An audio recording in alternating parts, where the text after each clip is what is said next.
April 6ರಂದು Kalaburagi ಜಿಲ್ಲೆಯ ಕಮಲಾಪುರ ತಾಲೂಕಿನ ಕಿಣ್ಣ ಸಡಕ್ ಬಳಿ ಅಪರಿಚಿತ ಮಹಿಳೆಯ ಕೊಲೆ ಮಾಡಿ ಶವವಿಟ್ಟು ಪ್ರಕರಣಕ್ಕೆ ಸಂಬಂಧಿಸಿದಂತೆ ಪ್ರಕರಣವನ್ನು ಭೇದಿಸಿರುವ ಕಮಲಾಪುರ ಠಾಣೆ ಪೊಲೀಸರು ಆರೋಪಿಯನ್ನು ಬಂಧಿಸಿದ್ದಾರೆ ಎಂದು ಎಸ್ಪಿ ಆಡೂರು ಶ್ರೀನಿವಾಸಲು ಹೇಳಿದ್ದಾರೆ. ನಗರದಲ್ಲಿ ಮಾತನಾಡಿದ ಅವರು, ಕೊಲೆಯಾದ ಮಹಿಳೆಯನ್ನ ಆರತಿ ಎಂದು ಗುರುತಿಸಲಾಗಿದ್ದು, ಕೊಲೆಯಾದ 35 ವರ್ಷದ ಆರತಿ ಜೊತೆ ಶಿವು ಹಲವು ದಿನಗಳಿಂದ ಅಕ್ರಮ ಸಂಬಂಧ ಬಿಟ್ಟುಕೊಂಡಿದ್ದನು. ನನ್ನ ಮದುವೆ ಆಗುವಂತ ಪದೇ ಪದೇ ಕೇಳಿದಾಗ ರೊಚ್ಚಿಗೆದ್ದ ಶಿವು ಆರತಿಯನ್ನ ಕಿಡ್ನಾಪ್ ಮಾಡಿ ಆರತಿಯನ್ನ ಕಿಣ್ಣ ಸಡಕ್ ಬಳಿ ಕತ್ತು ಹಿಸುಕಿ ಕೊಲೆ ಮಾಡಿ ಶವವನ್ನು ಸುಟ್ಟು ಹಾಕಿದ್ದಾನೆ ಎಂದು ಎಸ್ಪಿ ಶ್ರೀನಿವಾಸಲು ಹೇಳಿದ್ದಾರೆ. ಕಲಬುರಗಿ ಜಿಲ್ಲೆಯ ಕಮಲಾಪುರ ಪೊಲೀಸ್ ಠಾಣೆ ವ್ಯಾಪ್ತಿಯಲ್ಲಿ ಕಿನ್ನಿ ಸಡಕ್ ಗ್ರಾಮದಲ್ಲಿ ಸರ್ವೆ ನಂಬರ್ 99/2 ಈ ಹೊಲದಲ್ಲಿ ಒಂದು 6th ಏಪ್ರಿಲ್ 2025 ರಂದು ಬೆಳಿಗ್ಗೆ ಒಂದು ಫೀಮೇಲ್ ಅನ್ಐಡೆಂಟಿಫೈಡ್ ಡೆಡ್ ಬಾಡಿ ಇದ್ದಿದೆ ಅಂತ ಒಂದು ಮಾಹಿತಿ ಬಂದಿದ ಮೇಲೆ ನಮ್ಮ ಮೇಲಧಿಕಾರಿಗಳು ಮತ್ತೆಲ್ಲ ಸಿಬ್ಬಂದಿ ಬಂದು ಹೋಗಿ ನೋಡಲಾಗ ಸರ್ವೆ ನಂಬರ್ 99/2 ಅಲ್ಲಿ ಒಂದು ಆಲ್ಮೋಸ್ಟ್ ಬರ್ನ್ ಆಗಿರುವಂಥ ಒಂದು ಡೆಡ್ ಬಾಡಿ ಸಿಗುತ್ತೆ. ತದನಂತರ ನಮ್ಮ ಫಾರೆನ್ಸಿಕ್ಸ್ ಟೀಮು ಮತ್ತು ಸೀನ್ ಆಫ್ ಕ್ರೈಮ್ ಆಫೀಸರ್ಸ್ ಎಲ್ಲ ವಿಸಿಟ್ ಮಾಡಿ ಎಲ್ಲ ಎವಿಡೆನ್ಸ್ ಕಲೆಕ್ಟ್ ಮಾಡಿ ನೋಡಲಾಗಿ ಅದು ಒಂದು ಅನ್ನೋನ್ ಫೀಮೇಲ್ ಡೆಡ್ ಬಾಡಿ ಇರುತ್ತದೆ. ಒಂದು ಅಂದಾಜು 35 to 40 ಇಯರ್ಸ್ ಆಫ್ ಏಜ್ ಇರುತ್ತದೆ. ಬಟ್ ಯಾರು ಅಂತ ನಮಗೂ ಯಾವುದೂ ಮಾಹಿತಿ ಇರಲಿಲ್ಲ. ತದನಂತರ ನಾವು ಹೊಳಗೆ ನಿಯರ್ ಬೈ ಇದ್ದವರ ನೀಲಕಂಠ ತಂದೆ ಶರಣಪ್ಪ ಪಾಂಚಾಲ್ ಅಂತ ಕಿನ್ನಿ ಸಡಕ್ ಗ್ರಾಮ ಅವರು ಕಮಲಾಪುರ ಠಾಣೆಗೆ ಬಂದು ದೂರು ಕೊಟ್ಟಿರ್ತಾರೆ. ಈ ತರಹ ಸರ್ವೆ ನಂಬರ್ 99/2 ಅಲ್ಲಿ ತೊಗರಿಯ ಕೊಯ್ಲಿಗಳ ಮೇಲೆ ಯಾರೋ ದುಷ್ಕರ್ಮಿಗಳು 35 to 40 ಇಯರ್ಸ್ ಆಫ್ ಏಜ್ ಇರುವಂಥ ಹೆಣ್ಣು ಮಗಳಿಗೆ ಎಲ್ಲೋ ಕೊಲೆ ಮಾಡಿ ಸಾಕ್ಷ್ಯ ನಾಶ ಮಾಡುವ ಉದ್ದೇಶದಿಂದ ಈ ಕಿನ್ನಿ ಸಡಕ್ ಸೀಮಾಂತರದ ಹೊಲದಲ್ಲಿ ಸುಟ್ಟು ಹಾಕಿದ್ದಾರೆ ಅನ್ನೋದು ದೂರು ಆಧಾರದ ಮೇಲೆ ನಾವು ಒಂದು ಮರ್ಡರ್ ಕೇಸನ್ನು ಕಮಲಾಪುರ ಪೊಲೀಸ್ ಠಾಣೆಯಲ್ಲಿ 53/2025 ರಂದು ರಿಜಿಸ್ಟರ್ ಮಾಡಲಾಗಿದೆ. ಮೊದಲನೇದಾಗಿ ಈ ಕೇಸಲ್ಲಿ ಚಾಲೆಂಜ್ ಇರುತ್ತದೆ. ವಿಕ್ಟಿಮ್ ಯಾರು ಅನ್ನೋದು ನಮಗೆ ಕ್ಲಿಯರ್ ಕಟ್ಟಾಗಿ ಗೊತ್ತಾಗಿರೋದಿಲ್ಲ. ಬಟ್ ಅದೇ ಉದ್ದೇಶಕ್ಕಾಗಿ ನಾವು ಮೇಜರ್ ಅಡಿಷನಲ್ SP ಮತ್ತು DYSP ಅವರ ನೇತೃತ್ವದಲ್ಲಿ ಒಂದು ತಂಡವನ್ನು ರಚನೆ ಮಾಡಲಾಗಿದೆ. ಇದರಲ್ಲಿ 2 ಪೊಲೀಸ್ ಠಾಣೆಗಳ PSI CPI ಕಮಲಾಪುರ್ ಶಿವಶಂಕರ್ ಸಾಹು ಮತ್ತು PSI ಕಮಲಾಪುರ್ ಮಂಜುನಾಥ್ ರೆಡ್ಡಿ ಮತ್ತು PSI ಮಹಗಾಂವ್ ಆಶಾ ಅವರ ನೇತೃತ್ವದಲ್ಲಿ ಮತ್ತು ಕುಪೇಂದ್ರ HC ರಾಮಚಂದ್ರ ಶರಣಬಸಪ್ಪ ಬದ್ದು ರಾಥೋಡ್ ಸಿದ್ಲಿಂಗ್ ಮತ್ತು ಬಲರಾಮ್ ಇವರ ನೇತೃತ್ವದಲ್ಲಿ ಒಂದು ತಂಡ ರಚನೆ ಆಗಿರುತ್ತದೆ. ಆಮೇಲೆ ನಾವು ಮೊದಲನೇದಾಗಿ ಮಾಡಿರೋದು ಅಲ್ಲಿ ಏನೇನು ಎವಿಡೆನ್ಸ್ ಎಲ್ಲ ಸಿಕ್ಕಿದೆ. ಅಲ್ಲಿ ನಮಗೆ ಒಂದು ಕಾಲುಂಗರಗಳು ಮತ್ತು ಹೇರ್ ಪಿನ್ನು ಮತ್ತು ಬೇರೆ ಬೇರೆ ಎಲ್ಲ ನಮಗೆ ಏನಂತಾರೆ ಅದು ಬ್ಯಾಂಗಿಲ್ ಎಲ್ಲ ಸಿಕ್ಕಿರುತ್ತದೆ. ತದನಂತರ ನಮಗೆ ಒಂದು ಪ್ರಾಥಮಿಕ ಒಂದು ಇದು ಬರುತ್ತೆ. ಏನಂದರೆ ಇದೊಂದು ಮ್ಯಾರಿಡ್ ವುಮೆನ್ದು ಬಾಡಿ ಡೆಡ್ ಬಾಡಿ ಅನ್ನೋದು ನಮಗೆ ಮಾಹಿತಿ ಸಿಕ್ಕಿರುತ್ತದೆ. ತದನಂತರ ಅಲ್ಲಿ ಸಿಕ್ಕಿರುವುದು ಡೆಡ್ ಬಾಡಿ ಎಲ್ಲ ಭಾವಚಿತ್ರಗಳನ್ನು ಹಾಕಿ ನಮ್ಮ ಕಡೆ ಇರುವಂಥ ಎವಿಡೆನ್ಸಸ್ಸು ಮತ್ತು ಏನೇನು ಡೀಟೇಲ್ಸ್ ಎಲ್ಲ ಹಾಕಿ ಒಂದು ಪೊಲೀಸ್ ಪ್ರಕಟಣೆ ಒಂದು ಮಾಡಲಾಗಿದೆ. ಇದು ಕಂಪ್ಲೀಟ್ ಕಲಬುರಗಿ ಸಿಟಿ ಮತ್ತು ಕಲಬುರಗಿ ಜಿಲ್ಲೆ, ಯಾದಗಿರಿ, ಬೀದರು ಮತ್ತು ಸರೌಂಡಿಂಗ್ ಮಹಾರಾಷ್ಟ್ರ ಮತ್ತು ತೆಲಂಗಾಣ ಎಲ್ಲ ಪೊಲೀಸ್ ಠಾಣೆಗಳಿಗೂ ನಾವು ಒಂದು ಕಲರ್ ಪ್ರಿಂಟು ಕಳಿಸಿದ್ದೀವಿ. ಮತ್ತು ಎಲ್ಲ ಪೊಲೀಸ್ ಸ್ಟೇಷನ್ಗೂ ಸರ್ಕ್ಯುಲೇಟ್ ಮಾಡಿ ಅವರವ್ರ ಬೀಟ್ ಗ್ರೂಪ್ಸ್ ಎಲ್ಲ ಸರ್ಕ್ಯುಲೇಟ್ ಮಾಡಿದ್ವಿ. ತದನಂತರ ನಮಗೆ ಇದು ಆಗಿರುವಂಥ ಕೆಲವು ದಿನಗಳಾದ ಮೇಲೆ ನಮಗೊಂದು ಒಬ್ಬ ಬಾತ್ಮೀದಾರರಿಂದ ಒಂದು ಮಾಹಿತಿ ಬರುತ್ತೆ. ಅವರು ಈ ಪೊಲೀಸ್ ಪ್ರಕಟಣೆ ನೋಡಿ ನಮಗೆ ಒಂದು ಮಾಹಿತಿ ತಿಳಿಸ್ತಾರೆ. ಇಲ್ಲಿ ಒಂದು ಹೆಬ್ಬಾಲಲ್ಲಿ ಒಬ್ಬ ಹೆಣ್ಣು ಮಗಳು ಆರತಿ ಅಲಿಯಾಸ್ ಗುಂಡಮ್ಮ ಅನ್ನೋರು ಕಾಣೆ ಆಗ್ತಾ ಇಲ್ಲ. ಬಟ್ ಅದ್ರ ಬಗ್ಗೆ ನಮಗೂ ಇದು ಇರಬಹುದನ್ನೋ ಸಂಶಯ ಇದೆ ಅನ್ನೋದು ನಮಗೆ ಮಾಹಿತಿ ನೀಡಿರ್ತಾರೆ.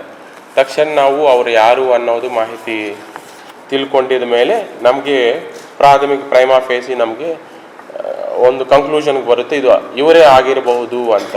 ಮತ್ತು ಇವರೇ ಆಗಿರೋದ ಮೇಲೆ ಅದು ಯಾರು ಮಾಡಿರ್ತಾರೋ ಅಂತ ಅದೊಂದು ಸಂಶಯದ ಮೇಲೆ ಅವ್ರು ಯಾರ್ಯಾರ ಜೊತೆ ಚೆನ್ನಾಗಿದ್ರು, ಯಾರ್ಯಾರ ಜೊತೆ ಮೀಟ್ ಆಗ್ತಿದ್ರು ಅನ್ನೋದೆಲ್ಲ ತಂತ್ರಗಾಣೆ ಎಲ್ಲ ಟೆಕ್ನಿಕಲ್ ಎವಿಡೆನ್ಸ್ ಮೇಲೆ ಫೈಂಡ್ ಔಟ್ ಮಾಡ್ತೀವಿ. ಒಬ್ಬರು ಶಿವು ಅಲಿಯಾ ಶಿವಾನಂದ್ ತಂದೆ ಬಸವರಾಜ್ ರಾಜಾಪುರ್ ಅಂತ 27 ವರ್ಷ, ಕಬ್ಬಲಿಗ, ಚಾಲಕ ವೃತ್ತಿ ಮತ್ತು ಹೆಬ್ಬಾಲ್ ಅಲ್ಲಿ ವಾಸವಿರ್ತಾರೆ, ಕಾಳಗಿ ತಾಲೂಕು. ಇವರ ಮೇಲೆ ನಮಗೆ ಸಂಶಯ ಹೆಚ್ಚಿಗೆ ಆಗುತ್ತೆ. ತದನಂತರ ಅವರನ್ನ ನಾವು ವಶಪಡಿಸಿಕೊಂಡು ವಿಚಾರಣೆ ಮಾಡಿದ ಮೇಲೆ ಅವರು ಈ ಏನು ಅಫೆನ್ಸ್ ಮಾಡಿರೋ ಬಗ್ಗೆ ಅವರು ಒಪ್ಕೊಂಡಿರ್ತಾರೆ. ಹೌದು ಇವರು ಆರತಿ ಗುಂಡಮ್ಮ 35 ವರ್ಷ, ಖಾಸಗಿ ಕೆಲಸ. ಇವರನ್ನು ನಾನು ಕೊಲೆ ಮಾಡಿದ್ದೇನೆ ಅಂತ ಒಪ್ಕೊಂಡಿದ ಮೇಲೆ ತದನಂತರ ನಾವು ಯಾಕೆ ಈ ಥರ ಮಾಡಿದರ ಏನು ಅನ್ನೋದು ನಾವು ಮುಂದಿನ ವಿಚಾರಣೆ ಮಾಡ್ತಿದ್ದಾಗ ಅವ್ರು ಏನು ಹೇಳ್ತಾರೆ ಅಂದರೆ, ಈ ಆರತಿ ಅಲಿಯಾಸ್ ಗುಂಡಮ್ಮ ಇವರು 35 ವರ್ಷ, ಈ ಹಿಂದೆ 13 ವರ್ಷ ಹಿಂದೆ ಅವ್ರಿಗೆ ಮದುವೆ ಆಗಿದೆ, ಮಕ್ಕಳಾಗಲಿಲ್ಲ. 3 ತಿಂಗಳ ಹಿಂದೆ ಇವರು ಜುನಾಗಢ್ ಅಂತ ಗುಜರಾತಲ್ಲಿ ಒಬ್ಬರ ಜೊತೆ ಮದುವೆ ಆಗಿ ಅಲ್ಲಿರ್ತಾರೆ. ಬಟ್ ಆವಾಗ ಕಲಬುರಗಿಗೆ ಬರ್ತಾ ಇರ್ತಾರೆ. ಈಗ 3 ತಿಂಗಳ ಹಿಂದೆ ಅವರು ಇಲ್ಲಿ ಪ್ಲಾಟ್ ಪರ್ಚೇಸ್ ಮಾಡಿ ಇಲ್ಲೇ ಮನೆ ಕಟ್ಟಿ ಎಲ್ಲ ಫ್ಯಾಮಿಲಿ ಎಲ್ಲ ಕಲಬುರಗಿ ಸಿಟಿಗೆ ಶಿಫ್ಟ್ ಆಗಬೇಕು ಅನ್ನೋದು ಪ್ಲ್ಯಾನಿಂದ ಅವ್ರು ಬಂದು 3 ತಿಂಗಳಿಂದ ದೇವಿನಗರಲ್ಲಿ ರೆಂಟಿಗೆ ಇರ್ತಾರೆ. ರೆಂಟ್ ಇಲ್ಲಿದ್ದು ಆ ಪ್ಲಾಟ್ ಪರ್ಚೇಸು ಅಲ್ಲಿ ಮನೆ ಕಟ್ಟೋದೆಲ್ಲ ನೋಡ್ತಾ ಇರ್ತಾರೆ. ಬಟ್ ಅವರಿಗೆ ಯಾರು ವಿಕ್ಟಿಮ್ ಇದ್ದಾರೆ ಆರತಿ ಅನ್ನೋರಿಗೆ ಶಿವು ಅಲಿಯಾಸ್ ಶಿವಾನಂದ್ ಅನ್ನೋರ ಜೊತೆ ಬಿಫೋರ್ ಪ್ರೀವಿಯಸ್ ಒಂದು ಹಿಂದಿನ ಆಲ್ಮೋಸ್ಟ್ ಸಮ್ ಇಯರ್ಸಿಂದ ಅವರಿಗೆ ರಿಲೇಷನ್ಶಿಪ್ಪಲ್ಲಿ ಇದ್ದಾರೆ. ಈಗ ಇವರು ಕಲಬುರಗಿ ಶಿಫ್ಟ್ ಆಗಿದ್ಮೇಲೆ ಅವರೆಲ್ಲ ಇವ್ರ ಜೊತೆ ಬಂದು ಹೋಗೋದೆಲ್ಲ ಮಾಡ್ತಿದ್ರು. ಈ ಆರತಿ ಅನ್ನೋರು ಅವರಿಗೆ ನೀವು ನನ್ನ ಮದುವೆ ಮಾಡ್ಕೋಬೇಕು ಅಂತ ಬೇರೆ ಬೇರೆ ಡಿಮ್ಯಾಂಡ್ ಎಲ್ಲ ಇಟ್ಟಿರೋದು ಹೇಳಿರ್ತಾರೆ. ಆ ಡಿಮ್ಯಾಂಡ್ ಎಲ್ಲ ಇವರು ಒಪ್ಪಲಾರದೆ ಅವ್ರದ್ದು ಸ್ವಲ್ಪ ಅವರು ಹರಾಸ್ಮೆಂಟ್ ಜಾಸ್ತಿ ಆಗಿದೆ, ಅವ್ರನ್ನ ನಾವು ಖಲಾಸ್ ಮಾಡಬೇಕು, ಕೊಲೆ ಮಾಡಿದ್ರೆ ನಮ್ಗೆ ಯಾವುದೇ ಥರ ಹರಾಸ್ಮೆಂಟ್ ಇರುವುದಿಲ್ಲ ಅಂತ ಅವರು ಡೆಸಿಷನ್ ತೊಗೊಂಡು ಆ ದಿನ 5th ಏಪ್ರಿಲ್ 2025 ಅಂತ ಅವರು ದೇವಿನಗರ ಮನೆಯಲ್ಲಿ ಅವ್ರನ್ನ ಪಿಕ್ ಮಾಡಿಕೊಂಡು ಅವರು ಮೊದಲನೇದಾಗಿ ದೇವಲ್ಗಾನ್ಗಾಪುರ ವಿಸಿಟ್ ಮಾಡ್ಕೊಂಡು ಟೆಂಪಲ್ ದರ್ಶನ ಮಾಡಿಕೊಂಡು ವಾಪಸ್ ಮತ್ತೆ ಕಲಬುರಗಿ ನಗರಕ್ಕೆ ಬಂದು ಅಲ್ಲಿಂದ ಕಮಲಾಪುರಕ್ಕೆ ಕಿನ್ನಿ ಸಡಕ್ವರೆಗೆ ಹೋಗ್ತಾರೆ. ಅವ್ರು ಹೋಗಬೇಕಾದ್ರೆ ಅವ್ರ ಮನಸ್ಸಲ್ಲಿ ಮೈಂಡಲ್ಲಿ ಯೋಚನೆ ಇರುತ್ತೆ, ಅವ್ರನ್ನ ಕೊಲೆ ಮಾಡಬೇಕು, ಇಲ್ಲೇ ಡೆಡ್ ಬಾಡಿ ಬಿಸಾಕಬೇಕು ಅನ್ನೋ ಮೈಂಡಲ್ಲಿ ಇರುತ್ತೆ. ಅವ್ರು ಹೋಗ್ತಾ ಇದ್ದಾಗ ಕಿನ್ನಿ ಸಡಕ್ ಹೋಗ್ತಾ ಇದ್ದಾಗ ಕೆಲವೊಂದು ಫೀಲ್ಡ್ಸ್ ಕಡೆ ಈ ತೊಗರಿ ಸ್ಟಿಕ್ಸ್ ಇರುತ್ತೆ, ಡ್ರೈ ಆಗಿದ ಮೇಲೆ ಅದೆಲ್ಲ ಕ್ಲಿಯರ್ ಮಾಡಿಸಿದ್ಮೇಲೆ ಸ್ಟಿಕ್ಸ್ ಇರುತ್ತೆ, ಅದೆಲ್ಲ ದೊಡ್ಡ ಹೀಪ್ ಮಾಡಿರೋದು ಅಂದರೆ ಏನಂತಾರೆ ಅದು ಬನಿವಿ ಮಾಡಿರೋದು ಕಂಡು ಬರುತ್ತದೆ. ಅದು ಫಿಕ್ಸ್ ಮಾಡಿಕೊಂಡು ಅವರು ಇನ್ನೂ ಮುಂದಕ್ಕೆ ಹೋಗ್ಬಿಟ್ಟು ಮತ್ತೆ ವಾಪಸ್ ತಗೊಂಡು ಅಲ್ಲಿ ಗಾಡಿ ಪಾರ್ಕ್ ಮಾಡಿಕೊಂಡು ಆ ವಿಕ್ಟಿಮ್ಗೆ ಅವ್ರ ಕೈಯಿಂದ ಕುತ್ತಿಗೆಗೆ ಹಿಡಿದು ಅಲ್ಲಿ ಸ್ಟ್ರಾಂಗ್ಯುಲೇಷನ್ ಮಾಡಿಸಿ ಕೊಲೆ ಮಾಡಿರ್ತಾರೆ. ತದನಂತರ ಆ ಬಾಡಿಯನ್ನು ತೊಗೊಂಡು ಹೋಗ್ಬಿಟ್ಟು ಅದೇ ಹೈವೇ ಪಕ್ಕದಲ್ಲಿರುವಂಥ ಸರ್ವೆ ನಂಬರ್ 99/2 ಅಲ್ಲಿ ಆ ಏನು ತೊಗರಿ ಕೊಯ್ಲುಗಳು ಏನಿದೆಯೋ ಅದ ಮೇಲೆ ಹಾಕಿ ಸುಟ್ಟು ಹಾಕಿದ್ದಾರೆ. ಸುಟ್ಟು ಹಾಕಿದನು ಆಗಿ ಅವರು ಮತ್ತೆ ಅಲ್ಲಿಂದ ಹೋಗಿ ಮತ್ತೆ ಮಧ್ಯದಲ್ಲಿ ಬಂದು ಅಲ್ಲಿ ಚೆಕ್ ಮಾಡಿ ಎಲ್ಲ ಸುಟ್ಟಿದೆ ಇಲ್ವಾ ಅನ್ನೋದು ನೋಡಿರ್ತಾರೆ. ಅದು ಬೆಂಕಿ ಜೋರಾಗಿ ದೊಡ್ಡ ಇದು ಮಟ್ಟದಲ್ಲಿ ಬೆಂಕಿ ಹಚ್ಕೊಂಡಿರ್ತದೆ. ಆವಾಗ ಕನ್ಫರ್ಮ್ ಮಾಡ್ಕೊಂಡು ಬಾಡಿ ಎಲ್ಲ ಸುಡ್ತಾ ಇದೆ ಅಂತ ಕನ್ಫರ್ಮ್ ಮಾಡ್ಕೊಂಡು ಅಲ್ಲಿಂದ ಅವ್ರು ಬಿಟ್ಟು ಅವ್ರು ಮತ್ತೆ ವಾಪಸ್ ಹೆಬ್ಬಾಲಕ್ಕೆ ಹೋಗಿರ್ತಾರೆ. ಇದು ಅವರು ಮಾಡಿರೋ ಕೃತ್ಯವನ್ನು ಒಪ್ಕೊಂಡಿರ್ತಾರೆ. ತದನಂತರ ಆ ಕೊಲೆ ಮಾಡಿದ ಮೇಲೆ ಆ ವಿಕ್ಟಿಮ್ ಕಡೆ ಇರುವಂಥ ಮೊಬೈಲ್ ಫೋನು ಮತ್ತು ಗೋಲ್ಡ್ ಐಟಮ್ಸು, ಸಿಲ್ವರ್ ಐಟಮ್ಸು ಅದೆಲ್ಲ ಅವರು ತೊಗೊಂಡು ಹೋಗಿರ್ತಾರೆ. ಈ ನಾವು ಒನ್ಸ್ ಅವನ್ನ ಅರೆಸ್ಟ್ ಮಾಡಿದ ಮೇಲೆ ಅವರು ವಿಕ್ಟಿಮ್ ಕಡೆಯಿಂದ ತೊಗೊಂಡಿರುವಂಥ ಇದೆಲ್ಲ ಸೀಸ್ ಮಾಡಲಾಗಿದೆ. ಮತ್ತು ಅವರು ಆ ದಿನ ಕಾರನ್ನು ಬಳಸಿರ್ತಾರೆ, KA02 MG 4903 Maruti Suzuki Ertiga ಕಾರನ್ನು ಬಳಸಿರ್ತಾರೆ. ಆ ಕಾರಲ್ಲೇ ಇದು ಅಫೆನ್ಸ್ ಆಗಿರೋದು. ಆ ಕಾರನ್ನು ನಾವು ಸೀಸ್ ಮಾಡಿದ್ದೇವೆ. ಸೊ ಟೋಟಲ್ ಇದರಲ್ಲಿ ಭಾಗಿಯಾಗಿರೋಂಥ ಆರೋಪಿಯನ್ನು ನಾವು ಯಶಸ್ವಿಯಾಗಿ ಬಂಧನ ಮಾಡಿದ್ದೇವೆ.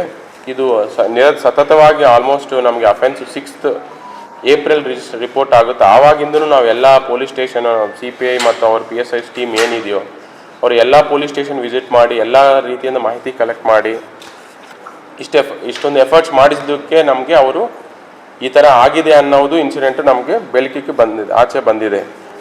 ಈ ಆರತಿ ಮಿಸ್ ಆಗಿರೋ ಬಗ್ಗೆ ಎಲ್ಲೂ ಪೊಲೀಸ್ ಕಂಪ್ಲೇಂಟು ಕೊಟ್ಟಿರೋದಿಲ್ಲ. ಫಸ್ಟ್ ಅವ್ರ ಫ್ಯಾಮಿಲಿ ಮೆಂಬರ್ಸ್ಗೆ ಇವರು ಮಿಸ್ ಆಗಿದ್ದಾರೆ ಅಂತಲೇ ಗೊತ್ತಿರೋದಿಲ್ಲ. ಇವರು ವಿಕ್ಟಿಮ್ಗೆ ಕೇಳ್ತಿರ್ತಾರೆ ಆವಾಗಾಗ, ಹೌದು ನೀವು ಅವ್ರ ಜೊತೆ ಮಾತಾಡ್ತಾ ಇರ್ತೀಯಲ್ಲ, ಎಲ್ಲಿದ್ದಾಳ ಅಂದರೆ ನನಗೂ ಗೊತ್ತಿಲ್ಲ.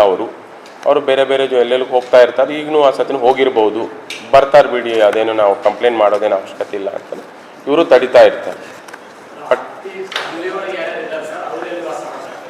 ಅವರೆಲ್ಲ ಸೇಡಮ್ಮು ಬೆಂಗಳೂರೆಲ್ಲ ಇದ್ದಾರೆ ಅಂತ, ಬಟ್ ಅವ್ರ ಕಂಪ್ಲೀಟ್ ಡೀಟೇಲ್ಸ್ ಇಲ್ಲ. ಬಟ್ ಅವರು ಅಣ್ಣ ತಮ್ಮ ಟೋಟಲ್ 8 ಮೆಂಬರ್ಸ್ ಇದ್ದಾರೆ ಅಂತ ಇದೆ. ಬಟ್ ಅವ್ರು ಬೇರೆ ಬೇರೆ ಕಡೆ ಎಲ್ಲ ಜೀವನ ಮಾಡ್ತಾ ಇದ್ದಾರೆ. ಬಟ್ ಅವ್ರದ್ದು ನೇಟಿವ್ ಬಂದು ಹೆಬ್ಬಾಲ್. ತಂದೆ ತಾಯಿ ಇದ್ದಾರೆ. ಯಾರಿಗೆ? ಇವರು ದೂರದ ರಿಲೇಷನ್ ಆಗ್ತಾರೆ. ಇವ್ರದ್ದು ಆರೋಪಿದು ಹೆಬ್ಬಾಲೆ, ವಿಕ್ಟಿಮ್ದು ಹೆಬ್ಬಾಲೆ, ದೂರದ ರಿಲೇಷನ್. ಬರೀ ಇವ್ರ ಮದುವೆ ಯಾರಿಗೆ? ಮದುವೆ ವಿಕ್ಟಿಮ್ಗೆ ಆರತಿ ಅನ್ನೋರಿಗೆ ಗುಜರಾತಲ್ಲಿ ಮದುವೆ ಮಾಡಿಕೊಟ್ಟಿರ್ತಾರೆ, 13 ಇಯರ್ಸ್ ಆಗಿರುತ್ತದೆ. ಬಟ್ ಅವ್ರೇನಂದ್ರೆ ಫ್ಯಾಮಿಲಿ ಎಲ್ಲ ಕಲಬುರಗಿಗೆ ಶಿಫ್ಟ್ ಮಾಡ್ಕೋಬೇಕು ಅಂತ, ಶಿಫ್ಟ್ ಆಗ್ಬೇಕು ಅಂದ ಇವರು ಇಲ್ಲಿಗೆ ಬಂದು 3 ಮಂತ್ಸಿಂದ ಇಲ್ಲೇ ಇರ್ತಾರೆ. ಪ್ಲಾಟ್ ಪರ್ಚೇಸ್ ಮಾಡಿ ಮನೆ ಎಲ್ಲ ಕನ್ಸ್ಟ್ರಕ್ಷನ್ ಆಗಬೇಕು, ಇಲ್ಲೇ ಇರಬೇಕು, ಫ್ಯಾಮಿಲಿ ಇಲ್ಲೇ ಶಿಫ್ಟ್ ಮಾಡ್ಬೇಕಂತ ಅವ್ರು ಕೊಟ್ಟಿಲ್ಲ. ಅವರು ಕೊಟ್ಟಿರೋದಿಲ್ಲ. ಅದು ಯಾರಿಗೂ ಮಿಸ್ಸಿಂಗ್ ಅಂತ ಕಂಪ್ಲೇಂಟ್ ಕೊಟ್ಟಿಲ್ಲ. ಬೇಸಿಕಲಿ ನಮ್ಮ ಪೊಲೀಸ್ ಪ್ರಕಟಣೆ ಎಲ್ಲ ಕಡೆ ಹೋಗಿದ ಮೇಲೆ ಆ ಪ್ರಕಟಣೆಯಲ್ಲಿ ನೋಡಿ ಕೆಲವೊಂದು ಇವರು ಕಾಣ್ತಾ ಇಲ್ಲ ಅಲ್ಲ, ಒಂದು ರೀತಿ ನಮ್ಮದು ಮಾಹಿತಿ ಕೊಡೋಣ ಅಂತ ನಮ್ಮ ಹುಡುಗಿನೂ ಕಾಣ್ತಾ ಇಲ್ಲ, ಏನಾದರೂ ಇದೆಯಾ ಅಂತ ಚೆಕ್ ಮಾಡಿ ಅಂತ ಅವರು ನಮ್ಮದೇ ಪೊಲೀಸ್ ಸ್ಟೇಷನ್ ಅಂತ ನೋಡಿ ಅವರು ಫೋನ್ ನಂಬರ್ಸ್ ಎಲ್ಲ ಕಾಂಟ್ಯಾಕ್ಟ್ ಮಾಡಿರ್ತಾರೆ. ತದನಂತರ ಆವಾಗ ನಮಗೆ ಬೆಳಕಿಗೆ ಬಂದಿದೆ. ಅವ್ರ ರಿಲೇಷನಲ್ಲೇ ಒಬ್ಬರು ಇನ್ಫಾರ್ಮೇಶನ್ ಕೊಟ್ಟಿದ್ರು, ಇಲ್ಲ ನಮ್ದು ಯಾಕೆ ಕಾಣ್ತಾ ಇಲ್ಲ. ಅವರು ಡ್ರೈವರ್ ಆಗಿ ಕೆಲಸ ಮಾಡ್ತಾರೆ ಅಲ್ಲೇ ಗುಜರಾತಲ್ಲಿ.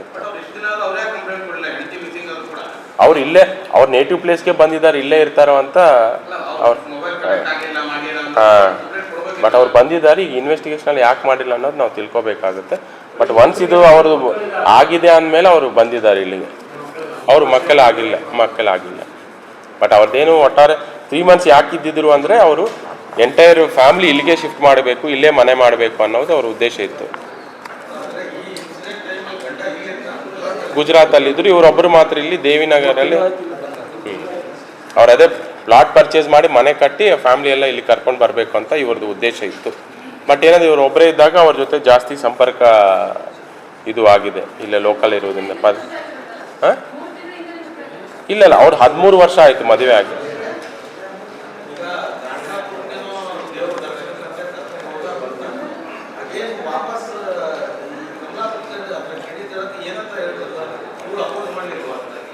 ಅದು ಅವರು ಇಲ್ಲ, ಅವರ ಮುಂಚೆಯೇ ಪರಿಚಯ ಇದೆ, ಇಬ್ಬರದು ರಿಲೇಶನ್ಶಿಪ್ ಅಲ್ಲಿ ಇದ್ದಾರೆ ಅವ್ರು.